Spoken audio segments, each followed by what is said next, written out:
আসসালামু আলাইকুম। আজকের ক্লাসে সকলকে স্বাগত জানাচ্ছি। আজকে আমরা যে বিষয়টি নিয়ে আলোচনা করব সেটি হচ্ছে কোথাও রাফ না করে কিভাবে একটি ভগ্নাংশ থেকে গুণনীয়ক বের করা যায়। আচ্ছা, প্রথমে আমরা একটি ভগ্নাংশ নিই, যেমন 5/1। তো এই ভগ্নাংশের যদি আমরা 10টি গুণনীয়ক বের করতে যাই বা 5টি গুণনীয়ক বের করতে যাই, তো প্রথমে আমাদের দেখতে হবে যে ভগ্নাংশের লবে কি রয়েছে। যদি ভগ্নাংশের লবে 1 থাকে, তাহলে ওই ভগ্নাংশের হরে যে সংখ্যা থাকবে ওই সংখ্যার নামতা লিখে দেব, তাহলে আমাদের গুণনীয়ক বের হয়ে যাবে। যেমন উপরে 1 ঠিকই থাকবে এবং নিচে শুধু নামতা হবে। 5 একে 5, 5 দুগুণে 10, 3 পাঁচা 15, 4 পাঁচা 20 এবং উপরে সবগুলো একই থাকবে। 5 পাঁচা 25, 5 6 30। তো 1 2 3 4 5 6। তো এটা হচ্ছে 5/1-এর 6টি গুণনীয়ক। তো ঠিক একইভাবে যদি আমরা 3/1-এর 10টি গুণনীয়ক বের করি বা 5টি গুণনীয়ক বের করি, তাহলে এখানেও আমরা দেখতে পাচ্ছি এই ভগ্নাংশের মধ্যে লবে রয়েছে 1। তো নিচে যদি আমরা শুধু 3-এর নামতা লিখে দিই, তাহলে আমরা গুণনীয়ক পেয়ে যাব। যেমন 3 একে 3, 3 দুগুণে 6, 3 তিরিকে 9, 3 চারা 12, 3 পাঁচা 15। তো এটা হচ্ছে 3/1-এর 5টি গুণনীয়ক। তো আমরা আরেকটি ভগ্নাংশ দেখতে পারি, যেমন 10/3।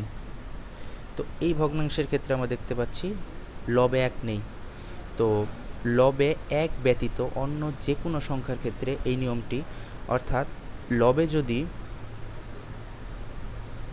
1 ব্যতীত অন্য কোনো সংখ্যা থাকে, তাহলে ফার্স্টে ওই সংখ্যার নামটা আমরা সাইডে লিখে নিব। যেমন এখানে লবে রয়েছে 3।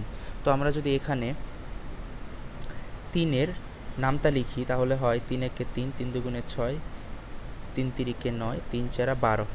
আচ্ছা, আপাতত 12 পর্যন্তই থাক। তো নিচে রয়েছে 10। তো প্রথমে আমরা আগের নিয়মে নামটা লিখব, যেমন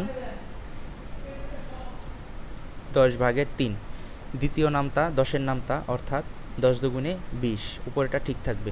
তো এই যে আমরা এখানে 3-এর নামতা লিখে রেখেছি, এটা এখন কাজে লাগবে। অর্থাৎ এখানে আমরা 2টি গুণনীয়ক বের করেছি। তো এখানে 3, তো 3 নাম্বার গুণনীয়কটাই আমাদের চেঞ্জ হবে। তো 3 নাম্বার গুণনীয়কটা আমরা টেকনিক্যালি এভাবে লিখতে পারি যে নিচে 10ই থাকবে, উপরের 3-এর জায়গায় হবে 1, এবং 4 নাম্বারটা ঠিক আগের মতো নামতা আকারেই হবে, অর্থাৎ 4 10 40, উপরের 3ই থাকবে। তারপর 5 নাম্বারটা আমরা নামতা আকারে লিখতে পারি 5 10 50 এবং উপরের 3। তো এবার আসে 6।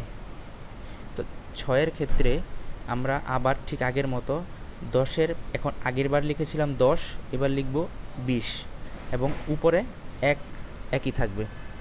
তো এটা গেল 6 নাম্বার। তো 7 নাম্বারে ঠিক একইভাবে প্রথম নিয়মটার ক্ষেত্রে যে নামটা লিখেছিলাম সেই নামটার মতোই 7 10 70, 3 একে 3। তারপর 8 নাম্বারটা হবে 80, উপরে হবে 3 এবং 9-এর ক্ষেত্রে আমাদের আবার চেঞ্জ হবে। তো প্রথমটা ছিল 10, দ্বিতীয়টা হলো 20, তারপরটা হবে 30 এবং উপরে একই থাকবে। তো ঠিক একইভাবে আমরা বাকিগুলো বের করতে পারি। যদি আমরা আরেকটি উদাহরণ দেখি, যেমন 9/4। তো এখানে উপরে 1 নেই, যদি 1 থাকতো আমরা 9-এর নামটা লিখে গুণনীয়ক বের করে ফেলতে পারতাম। কিন্তু এখানে রয়েছে 4, তো আমাদের আগের নিয়মেই আগে এদিকে 4-এর নামটা লিখে নিতে হবে। যেমন 4 একে 4, 4 দুগুণে 8, 3 চারা 12। আচ্ছা, এখন যদি আমরা আগের মতোই 9 একে 9 নামটা লিখি, তাহলে হবে 9 দুগুণে 18, উপরে 4 4ই থাকবে, 3 নং 27, উপরে 4 4ই থাকবে। 3টা বের করে ফেলেছি। এখন এই 4 নাম্বারটা আমাদের কাজে লাগবে, অর্থাৎ 4 নাম্বারটা আমাদের চেঞ্জ হয়ে যাবে। তো চেঞ্জ হয়ে হবে নিচে হর যা আছে হর তাই থাকবে এবং উপরে 1। তো এটা হলো 4 নাম্বার। 5 নাম্বারটা হবে 5 নং 45 এবং উপরে 4। 6 নাম্বারটা চেঞ্জ হবে না, 6 নাম্বারটা 6 নং 54, উপরে হবে 4। 7 নং 63, উপরে হবে 4। তো ঠিক আবার চলে আসলো 8 নাম্বারটা, তাহলে 8 নাম্বারটাও চেঞ্জ হয়ে যাবে। 8 নাম্বারটা চেঞ্জ হয়ে, যেহেতু আগে ছিল 9, তো এখন হবে 9-এর নামতা 9 দুগুণে 18 আর উপরে 1। তো ঠিক একইভাবে বাকিগুলো আমরা করতে পারি। তো আমরা আরেকটি উদাহরণ দেখতে পারি, যেমন আমরা যদি দেখি 5/2। তো আমরা প্রথমে 2-এর নামতা লিখে নিই। 2 একে 2, 2 দুগুণে 4, 3 দুগুণে 6, 4 দুগুণে 8। আচ্ছা, আর দরকার নেই। তো এখন আমরা আগের মতোই, অর্থাৎ আমাদের 2 নাম্বারটা, 4 নাম্বারটা, 6 নাম্বারটা, 8 নাম্বারটা চেঞ্জ হবে। এটা আমাদের আগেই মাথায় রাখতে হবে। তো এখন প্রথমটা চেঞ্জ হবে না, অর্থাৎ প্রথমটা সবার প্রথমে যে নিয়মটা ছিল ওইটার মতোই হবে। 5 একে 5 আর উপরে 2। এখন আমাদের 2 নাম্বারটা চেঞ্জ হয়ে যাবে। 2 নাম্বারটা চেঞ্জ হয়ে হবে উপরে 5, নিচে 5, উপরে 1। তারপর 3 নাম্বারটা চেঞ্জ হবে না। 3 নাম্বারটা সবার প্রথমে যে নিয়মটা ছিল ওই নিয়মে হবে, অর্থাৎ 3 নাম্বারটা, অর্থাৎ 3 5 15 আর উপরে 2 2 থাকবে। 4 নাম্বারটা চেঞ্জ হবে, যেহেতু আমরা নামটা লিখে রেখেছি 4 নাম্বারটা চেঞ্জ হবে। তো 4 নাম্বারটা চেঞ্জ হয়ে, যেহেতু 2 নাম্বারে আমরা লিখেছি 5 ভাগের 1, তো 4 নাম্বারে 5-এর নামতা, অর্থাৎ 5 দুগুণে 10 এবং উপরে 1ই থাকবে। তো এটা গেল 4 নাম্বার। 5 নাম্বারে হবে 5 5 25 এবং 2। তো ঠিক একইভাবে আমরা বাকি গুণনীয়কগুলো বের করতে পারি।